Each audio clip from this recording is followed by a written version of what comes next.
Welcome to Independent.ie's preview of night 11 of the League Ireland season. I'm Aidan O'Hara. I'm joined by soccer correspondent Daniel McDonald. We'll get to tonight's games in a minute, but off the pitch, Dan, Jack Byrne's been heavily linked with a move away from Shamrock Rovers. What do we know so far?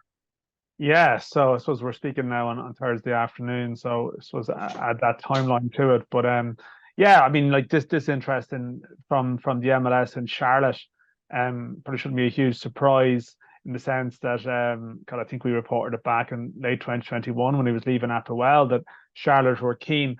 Their then assistant manager Christian Latanzio is now the head coach, and he worked with Jack Byrne at Man City, so there's a long-standing relationship there and a respect for Jack Byrne's ability.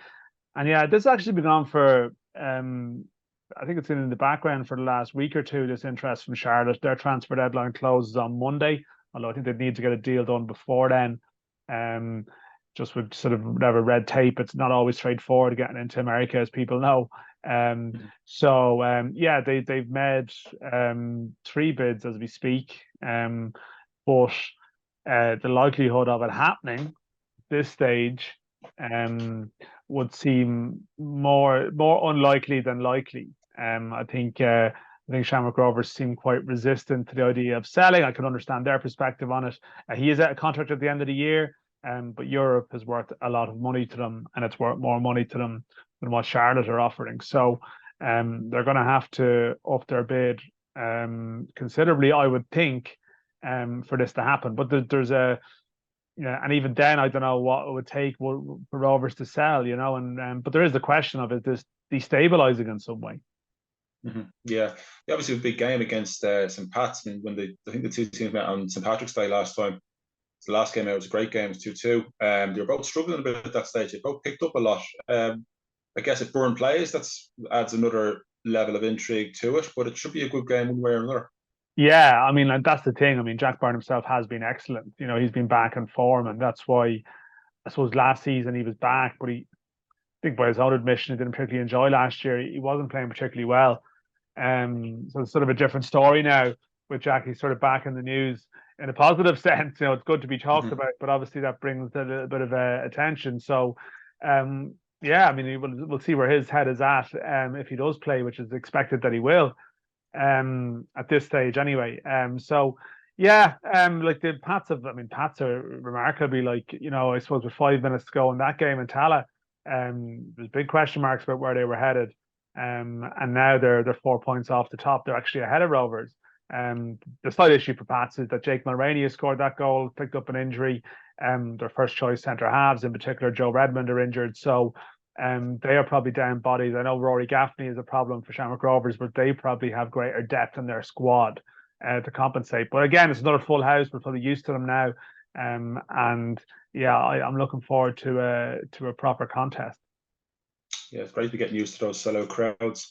Pat's 4 points off, as you said. Rovers 6 points off. The team they're trying to catch them in is Bows, who've had a flying start to the season, a slight little blip in the last couple of weeks. I think they have the best away record in the league, if I'm not mistaken. They're playing Drogheda away. They have, in the first round of games, I guess, they beat the teams that they were meant to beat, and Drogheda probably fall into that category. That's probably going to define how the second part of the season goes, I think.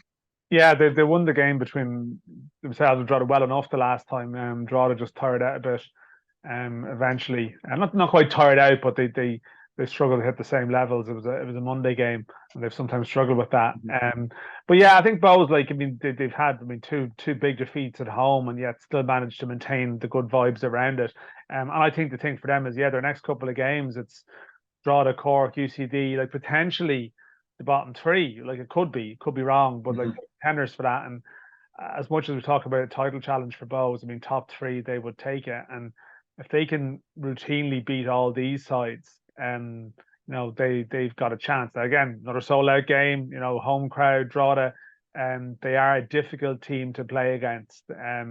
So I wouldn't underestimate them. Apparently, they were very good in Sligo last week, or decent in Sligo last week, and they've been actually good away. They've had one or two disappointments at home, or the Pats game at home the last time, but flat.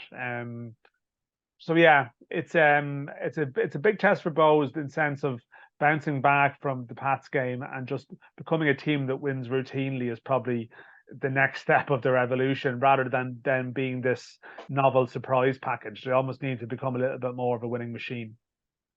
Yeah, one way or another, I suppose they'll be topped because obviously it's their 4 points clear, but they kind of need to push on.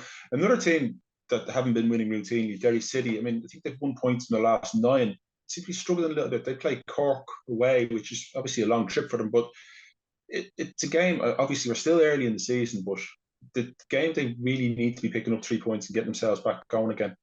Yeah, I think I probably would fancy them down in Cork. You know, they are better away from home. I suppose the Astro pitch debate has been a big one and certainly hasn't helped them. They do have an injury list, but it's clearing up. Michael Duffy came off the bench in Dundalk on Sunday. He was very good. Colin Whelan didn't play, but he's in the vicinity now. He's in the squad. They've even appointed Paddy McLaughlin as the assistant manager, who's left his job as manager of Cliftonville to become the assistant manager with Derry City. So I just feel the elements are there for Derry maybe to start to go on a little bit of a run now, and certainly away from home. As much as Cork's home record is decent, I feel like Derry have the players to go and win that game.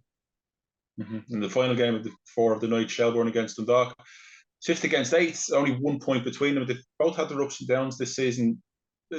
How do you see that one going? It's a hard one to call. Yeah, it is the TV game actually. It's the game in Mhm. RT that they're doing. And in fairness, they've done some some decent promotion around that. And yeah, I mean it is very up and down. I mean Dundalk were poor enough in the first half, and Sunday I saw them, and then very good. For a good portion of the second half. The big part of that was Pat Hooban came back, and Rayhan Tulloch as well come off the bench. So, Michelle's excellent counter attacking away to Shamrock Rovers and really good. I suppose again it's that thing of they're now at home against a team that they're trying to finish ahead of. Against Sligo Rovers, the last time they got it done, but they struggle in the first half. And I said they're brilliant at setting up a game plan against maybe a perceived stronger side. I suppose the next step for them is again, but like Bowes is becoming clinical at taking on the sides around them. So I hope this will be a decent game for the Cameras. The weather's decent that neck of the woods this week. The talk of pitch, like it's hit and miss sometimes. But hopefully, like it's the weather is good and it lends itself to a decent game, because that is, as much as Dundalk start of the season, you'd expect them to finish ahead of Shells. Shells are probably thinking if they want to challenge for Europe, Dundalk are a team they can target. So it's actually a really good barometer game for both the sides. Yeah, just briefly down to the first division, runaway leaders Galway away to Kerry, top against bottom. I think they hammered them the last time around. It's hard to see anything else. And then Waterford home to Athlone. So it's kind of top 2 likely to start pulling away, do you think? You would have thought so. I mean, Waterford only beat Kerry 1-0 last week, though, at home, and I thought Kerry would struggle in that. I think Kerry maybe might have learned a bit from the Galway episode. And sometimes when a team gets hammered, like they're actually up for the next game, and it's an Astro, and again, I can see Kerry making it maybe a little bit trickier for Galway without taking a point off them. But yeah, I think that is going to be the pattern. I mean, Bray were second going into last week, and Galway beat them 6-0. I think the 2 full-time teams are going to finish well ahead of the rest. Yeah, he might come back and do an Astro special at some stage. Huh? That's been great. Thanks very much for joining us, and we'll speak after the games. Thank you.